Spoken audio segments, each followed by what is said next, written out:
In this quick tutorial, you'll see how to create word up and word down text animations in After Effects. Select the text tool and quickly type a few words. Then add a position from the animated. Next, add opacity from the property. Set the secondary position value to 50 and opacity value to 0. Open the range selector and start the offset keyframe. Set the starting value to -100. Go forward 1 second and a few frames, and set the offset value to 100. Then open the advanced settings, select words as the based on value. Select rum up as the shape value. Set the easy low value to 100.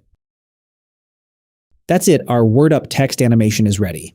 If you want a word down text animation, you can set the position value to -50 or -100.